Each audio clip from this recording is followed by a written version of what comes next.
Hi hello आणि नमस्कार सर्वांना माझ्या अजून एका नवीन व्हिडिओमध्ये तुम्हा सर्वांचे सहर्ष स्वागत। प्रत्येकाच्या घरी काल कृष्ण जन्माष्टमी झाली असेलच। तुम्हा सर्वांना कृष्ण जन्माष्टमीच्या खूप साऱ्या शुभेच्छा। आमच्याही घरी कृष्ण जन्माष्टमीची तयारी खूप जोरदार चालू होती। दिवसभर फक्त श्रीकृष्णांना कोणता पाळणा बनवायचा याबद्दल श्रीचा हट्ट चालू होता। तो वेगवेगळ्या प्रकारचे पाळणे बनवत होता, पण त्याला काही जमत नव्हतं। शेवटी त्यानं बाबांना बोलवून आणलं आणि बाबांना म्हटला की मला छोटासा पाळणा बनवून द्या। त्याच्या आजोबांनी त्याला छानसा असा पाळणाही बनवून दिला आणि तो होता प्लाऊडचा। आता हा प्लाऊडच्या पाळण्याला आम्ही कागद लावून बघितले, पण तो काही छान दिसेना। शेवटी म्हटलं की बाजारातून आणलेली जी फुलांची प्लॅस्टिकच्या फुलांची माळ आहे त्याचे फुले काढू आणि ते मस्त अशी डबल स्टिकच्या सहाय्याने चिकटवून देऊ। म्हणून ही डबल स्टिकच्या सहाय्याने अशी चिकटवून दिली आणि त्या पाळण्याला म्हणजे पाळण्याच्या स्टँडला खूप छान लुकही आणून दिला। पाळणा खूप छान दिसू लागला, जणू काही झेंडूच्या फुलांनी पाळणा पूर्णपणे भरलाय।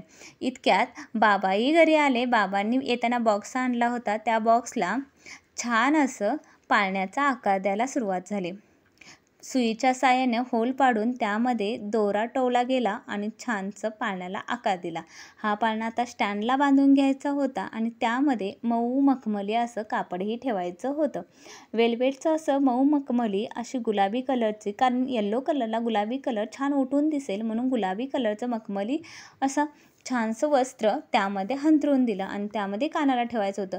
ही पाठीमागं जी गडबड चालली आहे ती फक्त आणि फक्त कान्हाला झोका देण्यासाठी। कान्हाचं कधी पाळणा तयार होतो आणि आम्ही सगळी कधी कानाला झोका देतो यासाठी ह्या बहिणीभावंडांची गडबड चाललेली आहे। या एवढ्यातच मी देवपूजेच्या तयारीलाही लागले होते, कारण देवपूजा ही आवरली पाहिजे। अभिषेक वगैरे घालायचा होता आणि अभिषेक घालून देवपूजेची मांडणीही करायची होती। गणपती बाप्पा त्यानंतर गाय वासरू आणि श्रीकृष्णांना अभिषेक घालून घेतला। छानशी फोटोपूजनही करून घेतलं। त्यानंतर प्रसादासाठी सुंटोडा, गुळ खोबरं आणि 5 फळेही ठेवली होती। ज्यावेळी मी 5 फळे ठेवून बाहेर गेले त्यावेळी त्यातील 2 केळी गायब झाल्या होत्या। मी इकडं तिकडं पाहिलं, कारण माखन चोर तर आपल्या घरी अजून जन्माला आलेला नाही आहे, पण हा केळी चोर कोण जन्माला आला म्हणून इकडं तिकडं शोधाशोध सुरू झाली। त्याचवेळी असं समजलं की ही आमची छोटीशी राधाराणी 2 केळे घेऊन बाजूला जाऊन मस्त अशी छानशी खात बसली होती। आता काही बोलण्यातही अर्थ नव्हता, कारण केळी तरी पोटात गेल्या होत्या आणि राधाराणी पोटभर जेवून निवांत बसल्या होत्या। आता त्यांचाही मेकअप बाकी होता, कारण त्यांना राधाराणीचा लूक द्यायचा होता, म्हणून मी तीही तयारी करत होते। इकडे बाबा छानसं असं पाळण्याचं डेकोरेशन चालू होतं। बाबा आणि हर्षचे बाबा असे दोघेजण मिळून छानसं डेकोरेशनही करत होते। आता डेकोरेशन चालू असताना राधाराणीची तयारी चालू आहे। राधाराणीला छानसं कानातलं, त्यानंतर एक घागरा आणि राधाराणीचं लूक बघून सगळेजण खूप खुश होते, कारण खरंच ती राधाराणीसारखी दिसत होती। तुम्हाला जर तिचा लूक आवडला तर मला कमेंटमध्ये नक्की सांगा।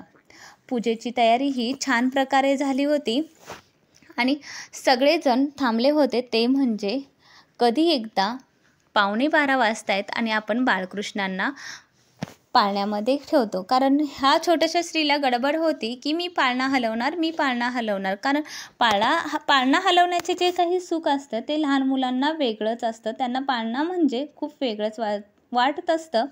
तर अशा प्रकारे पाळण्याचं डेकोरेशन चालू होतं। त्यानंतर देवपूजा एकदाशी 12:15 वाजले आणि छानसा असा बाळकृष्णांचा जन्म झाला आणि बाळकृष्णांचा जन्म झाल्यानंतर बाळकृष्णांना असं छानसं जिरेटोप घातला होता, जो मोरपंखाने सजलेला होता। लोटक्यामध्ये म्हणजे एखाद्या मटक्यामध्ये छानसा असा हारच्या बावल्यातील कापूस ठेवला होता, जणू काही ते आहे लोणी, कारण बालकृष्णांना लोणी खूप आवडायचं। सुंटोडा आणि हीच ती फळे आहेत ज्यातून 2 केळी गायब झालेली आहेत आणि तो केळी चोर आपल्याला शेवटी सापडलेला आहे, कोण आहे तो। अशी छानशी ही पूजा झाली आणि आमच्या राधाराणीचं फोटोशूटचा कार्यक्रम सुरू झाला, कारण राधाराणीला फोटोशूटचा कार्यक्रम म्हणला की आवडता कार्यक्रम। अशा प्रकारे श्रीकृष्णाचा जन्म झाला। श्रीकृष्णांची आरती आणि व्यंकटस्तोत्र म्हणून झालं ओम नमो भगवते वासुदेवाय नमः, ओम नमो भगवते वासुदेवाय नमः. याचाही मंत्रजाप एक माळ करून घेतला, कारण या दिवशी भगवान विष्णूंचा मंत्रजाप करायचा असतो.